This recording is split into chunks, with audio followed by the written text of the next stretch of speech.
La evidencia de asociación entre exposición y efecto en salud humana es difícil, fundamentalmente porque la asociación se hace con enfermedades multifactoriales que tienen varias causas o múltiples causas.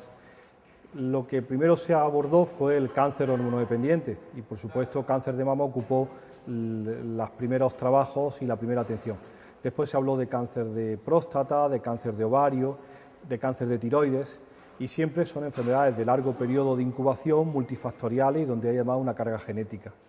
Por eso, saber y poder cuantificar cuál es la carga que tiene exposición hormonal hormonal a sustancias químicas contaminantes ambientales, no farmacológicas, y enfermedad es difícil cuantificarlo.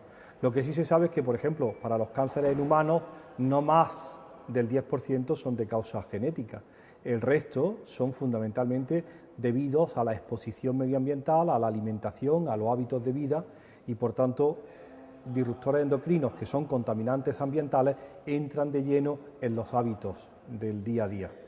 En enfermedades no cáncer, no tumorales, las cosas son aún más complejas. Si se trata de asociar estrógenos a calidad seminal, pues la historia es mucho más difícil, puesto que exigen largos periodos de incubación, que el macho, el varón, haya tenido esa exposición de forma intrauterina y por tanto hace la relación entre exposición intrauterina y efecto cuando tiene 33 años y resulta que es estéril, muy difícil de establecer. Siempre vamos a tener la dificultad de numéricamente no saber cuánto es atribuible a lo que estamos considerando. Pero independiente de eso, entra muy bien dentro de lo que se llama plausibilidad biológica, que hay una responsabilidad de esos contaminantes en la carga de enfermedad. Creo que el caso de bisfenol A, aún siendo paradigmático y un buen ejemplo de lo que está ocurriendo, es nada más que repetir años después lo que ha pasado con anterioridad con otros compuestos. La historia del DDT es muy parecida, la de las PCBs, probablemente algunos de ellos también.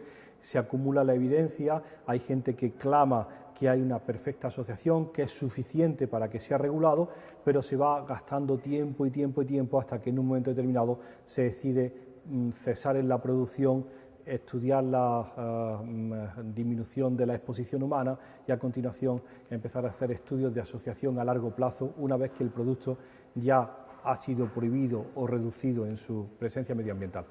Bisfenol A es ahora mismo la punta del iceberg. La producción es enorme, no tiene antecedentes probablemente en comparativos con otros productos químicos, ya que actualmente la producción en Europa supera 1.200.000 toneladas año, es decir, que hay pocos compuestos químicos que tengan ese nivel de producción. Durante años, desde que empezamos con esto, primero nos dijeron que si bien había esos usos, el producto era muy seguro y no había exposición humana.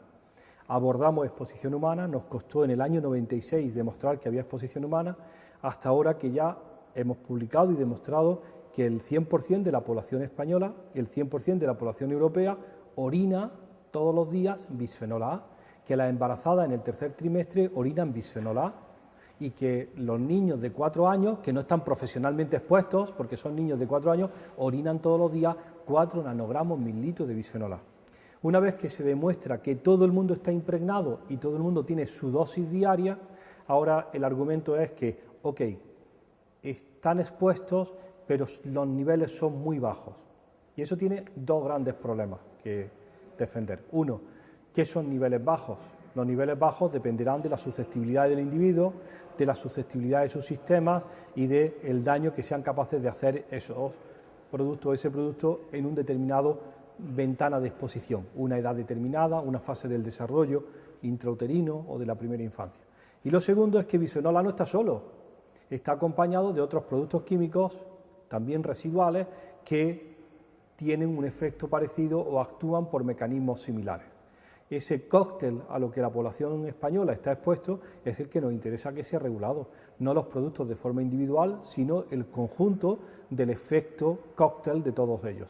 Y eso no hay manera de que eso entre de lleno en la regulación, a pesar de que Rich prometió que el 2012 iba a ser el gran año para que eso se llevara a las mesas de trabajo. Es muy difícil que se llegue a un acuerdo y por el momento se va diciendo cuál es el número mágico, la cantidad que no se debe superar para que no haya riesgo. y eso es absolutamente una falacia, porque si hay más compuestos o los individuos son diferentemente susceptibles, esos números no protegen. Para muchos de los compuestos químicos famosos, para el mercurio, para el plomo, para elementos contaminantes ambientales, que eran un verdadero problema y que ahora se está actuando día a día en ello, en reducir la exposición, pues probablemente bien. Lo que pasa es que el escenario ha cambiado enormemente. Yo siempre decía que había 104.000 compuestos químicos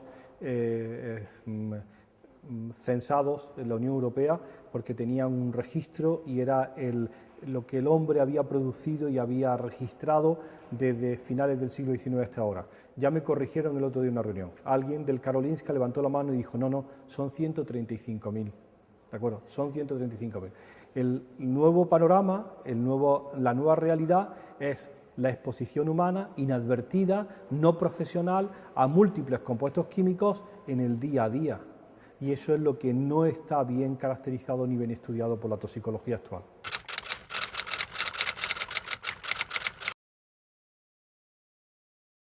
El asunto es muy preocupante y abre una nueva visión de cómo abordar el panorama.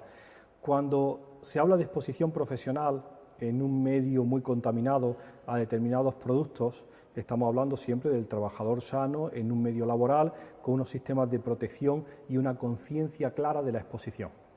Las mascarillas, los guantes, unas normas establecidas para reducir esos efectos y sobre todo para reducir la exposición porque hay una clara evidencia de daño. Perfecto. Ahora estamos hablando de población general. La población general tiene, lo primero de todo, una característica fundamental con respecto a la profesión o la población profesionalmente expuesta, que es enorme, que es infinita. Es decir, aún en el caso en donde el riesgo atribuible fuera bajo, el N, es decir, el número de individuos, es la población mundial. Cualquier riesgo atribuible bajo, pero para una enorme cantidad de personas, sí que significa al final un daño importante porque hay mucha gente que va a tener las consecuencias de esa exposición. Pero fundamentalmente, como bien decías, es que estamos hablando de exposiciones inadvertidas a productos cotidianos y a elementos químicos que están en componentes habituales que ni siquiera hay conciencia de que sean un riesgo. Cuando uno va por la mañana a la ducha y toma un gel, un champú y algún otro producto más de una pasta de dientes, no está considerando, ni siquiera se le ocurre pensar que los 17 componentes que tiene el gel, más los del champú, más los de la pasta de dientes, pudieran no haber sido investigados. Pues bien, la mala noticia es que no han sido investigados. Han sido puestos en el mercado por su efecto único y particular y individual, pero no por el efecto que corresponde a estar formando parte de ese conjunto. No han sido investigados como el conjunto de compuestos a los que uno se expone cada mañana cuando hace la limpieza, ¿de acuerdo?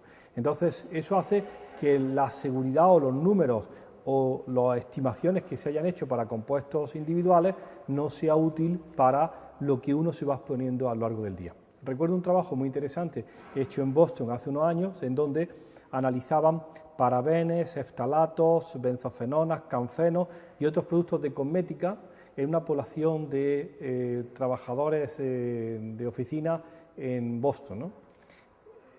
Le hacían una encuesta a la hora del lunch, a las 12, de qué habían utilizado esa mañana. Y la primera buena noticia, todo lo que te has puesto en la ducha lo tienes en orina a las 12 de la mañana, es decir, lo estás eliminando. La mala noticia, muchos de esos compuestos se han absorbido por la piel y los está eliminando como una dosis diaria interna. El efecto de esos compuestos de forma combinada a mínimas dosis no ha sido estudiado.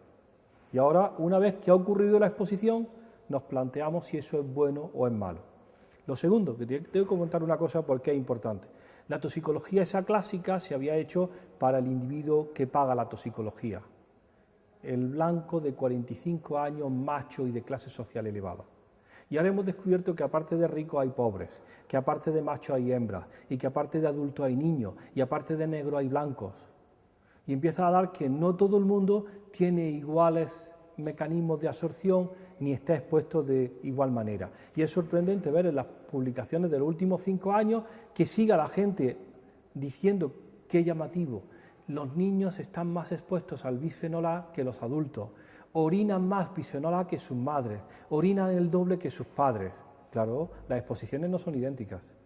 Los plásticos en contacto con la boca del niño, su vida sobre el suelo, su absorción de cosméticos es distinta y al final las exposiciones no son tan sencillas de establecer como se había hecho.